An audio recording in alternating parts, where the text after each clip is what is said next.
Hello, my name is Ian Simpson. I'm here today with my cousin Allan Simpson. We're here in the town of Brighton, originally known as Singleton's Corner, and on the ancestral lands of the Anishinaabe people. Brighton was first settled in 1785 by my ancestor Obediah Simpson. The historic charm of Brighton, with its roots in agriculture and fishing, is not lost on anyone here, or our many visitors. Brighton hosts the celebration of the apple harvest every September with Apple Fest, welcoming guests from all over North America. The town is home to Presqu'île Provincial Park, which is popular for hiking, camping, bird watching, and fishing, and also features our historic lighthouse and takes wildlife and conservation very seriously. Over the last 250 years, Brighton has grown to be a vibrant and inclusive community, a good place to live and work. We have adapted in the face of change and are determined to preserve our unique history, of which we're very proud. Our ancestors certainly left their influence on this town, an influence that continues to this day. It is my pleasure to welcome you to the Proctor Simpson Barn Theatre. My parents donated this barn to the town of Brighton in 2002 for the purpose of promoting the arts by providing a venue for live music, drama, and comedy to entertain the community. My cousin Allan and I would like to share with you information, stories, and anecdotes about our ancestors who founded Brighton and the 13 generations that followed. Thank you, and I hope you enjoy this episode of Brighton I Remember. Hello, I'm Ian Simpson. I'm here with my cousin Allan Simpson, and we are on the stage of the Proctor Simpson Barn Theatre. Yes, I'm Al Simpson, and I'm the 13th generation of the Simpson family in Brighton. My sixth great-grandfather, Obediah Simpson, and his wife, Mary Lord Taylor, came to Brighton in 1796. Obediah was with the Delancey's Corps in the American Revolution, and the Delancey's Corps was British loyalty. He fought in a number of battles. They were driven out of New York by the Americans, and they went with the British to Nova Scotia, settled in Antigonish, Nova Scotia. My fifth great-grandfather was born in Antigonish with the family, moved up through the river system to the St. Lawrence River and on down to Adolphustown, where they share farmed property there for 4 or 5 years.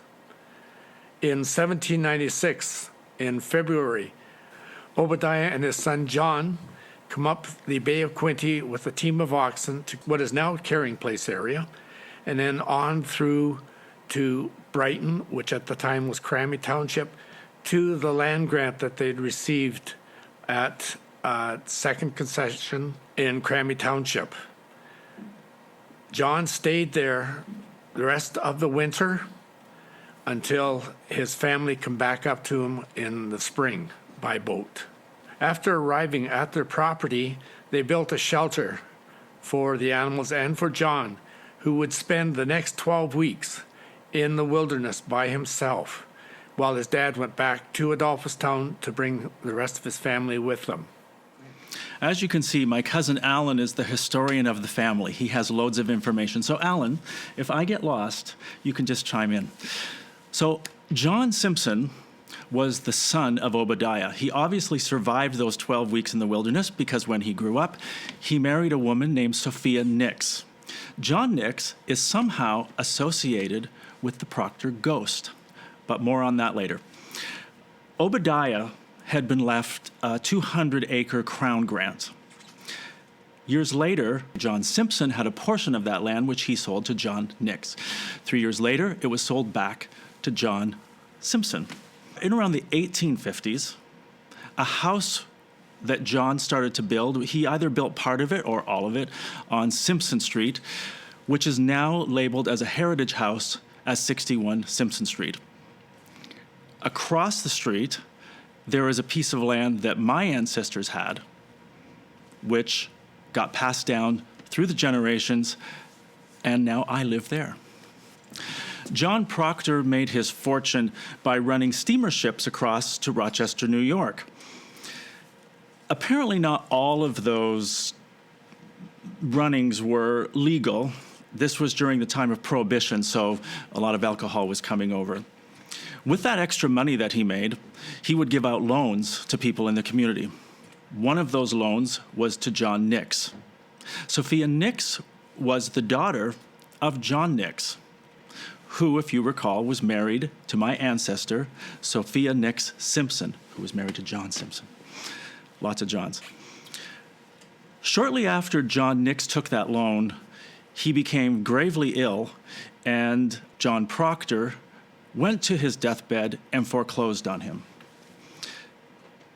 After John Nix passed away, his family packed up the house and took everything with them. John Proctor, since he had nothing to get from them, apparently took the body of John Nix and held on to it until he could get his debt repaid from the family. Another story said he just held the watch and the Bible, and another story said that he sold it to a local hospital. John Nix always vowed that he would come back and haunt John Proctor and the Proctor house. To this day, people have reported seeing a fiery ball coming from the top of Proctor House. What that is, we don't know. Obediah Simpson, a second Obediah. This would be John's son. They were farmers in the area, which most of the Simpsons were. I have another relation that built a house in Bloomfield, and I had the chance of going into this house, and the woodworking in there was just fabulous, just outstanding. Arundel Simpson is another grandfather of mine, and he run a livery stable here in Brighton. So we're now at Obadiah, John, Obadiah, Arundel. Right. Now, this is the part of our family history that unfortunately we don't have a lot of information about. And I'm enjoying getting more of this information from family members. Yeah. If anybody's watching this and has information about this part of our family history, we would love for you to write to us, because these are the blanks that we want to start to fill in. So you just spoke about Arundel. Arundel had a son named Darwin Alaska Simpson. Yes. I just love that name. He married a woman named Mary Fedora, but everyone called her Minnie. So her name was Minnie Fedora, is what she was known as. Now, an interesting part of our family history is that they were first cousins. Yeah. That's true? So. Yes. So, yes, our great-grandparents were first cousins. We do know that their son was our grandfather. We do know that around 1911, they moved the family to a house on Ontario Street, 280 Ontario Street. Yes, my grandfather, Hugh Simpson, his wife was Jenny Poole. Grandpa was a farmer, a dairy farmer, a crop farmer, and he was also a mailman. He delivered mail out on the rural Route 6. Many a times I went with Grandpa. We'd go to the post office first, sort out the mail, and then we'd head up the road. You know what story I remember of Grandpa? He used to ask me to go out onto the porch and collect wood for the fireplace. Right. So I would go and I would collect all this wood, and every time I did it, I would get 25 cents. And he said once I reached $5 worth of money, I could trade it in for a sawbuck. And I went home and asked my parents what a sawbuck was, and they said that was $10. When Grandma Simpson heard this, she hit the roof. Yeah. Yeah. But that's how I made my money, collecting wood. So our grandmother, Jenny Poole, Hugh's wife, was a school teacher. She taught in a one-room schoolhouse. She graduated from Peterborough's normal school. She was also a home craft judge. She went around judging bake sales and preserves, and she also belonged to a lodge. She was very much into the lodge. She loved doing that. And I think you told me she was a huge Toronto Maple Leafs fan. Oh, yeah. Who was the announcer that she liked? Foster Hewitt. Foster Hewitt. Yeah. Yes. Yes. She played the piano, which is a piano that got passed down through the family. She had a huge love of music, and I have a huge love of music, and it became my career, music and theater. And to this day, I still have that piano in my house. I use it when I'm teaching. I use it when I'm practicing for a show. So that piano has become a very important part of my life. Grandma was about 5'4", nothing. She was a small little person. And one thing I remember specifically about her, my brother Bob was left-handed. And this one day at school, he was writing out, and there was a teacher, his teacher there at the time, who stood 6 foot plus, rapped his knuckles and said, "You put that pen in your right hand. You're supposed to be using your right hand." Well, anyway, Bob was at home that night, and he was doing his homework with the pencil in his right hand. Dad said, "What are you doing?" He says, "Well, the teacher is making me use my right hand for my schoolwork. She won't let me use my left hand." Well, Dad wasn't too happy about this, and he told his mom. I guess the next day, you could see little Grandma at 5 foot and this other teacher at 6 foot. Grandma got right in her face and said, "Look it, my grandson is left-handed. He has always been left-handed. And if you ever try to change him again, you will be dealing with me." And she turned around and walked away. My understanding, that was the last time she had to get in her face. Oh, I love that story. So she was a woman ahead of her time. Like, she stood up for herself, and she was known to be very stern as well. That's right. And she had a lot of very strong beliefs. Yeah. I've also heard the stories. Now, I know that she taught, so because she taught in a one-room schoolhouse, and one of the schoolhouses sits at the corner of, which road is it at?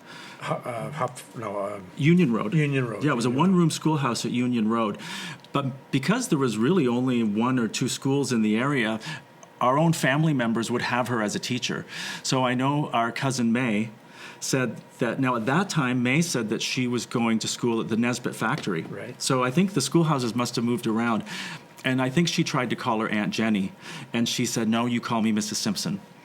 My sister Connie had her as a teacher, and that was when I think it was over at Brighton Public School, so the school kept moving around. And Connie would sometimes slip up and call her Grandma. Yeah. And Grandma said, "You have to call me Mrs. Simpson."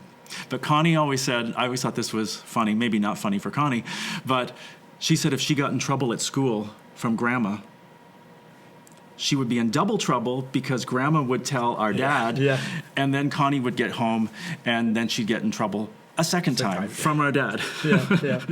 So note to everybody, don't have your family members as teachers. Yeah, I had Grandma teaching me too. She taught all of us. I think Patricia, I don't think she taught Patricia, but she taught the rest of us. And grade 2, that year going into grade 3, well, she failed me. She failed you? She failed me, yeah. And, wow. Well, she actually didn't. She said, "No, I'm not failing you. I'm keeping you back because I was a very poor reader. And she said, I want to keep you back." Well, she didn't. Part of the story was we had 3 grade 2 classes, but there was only 1 grade 3 class. So I wasn't the only one got held back. But that next year, I was doing grade 2 and grade 3 So work. she was looking out for you. She was looking out for us. Yeah, she wanted you to do, that's great.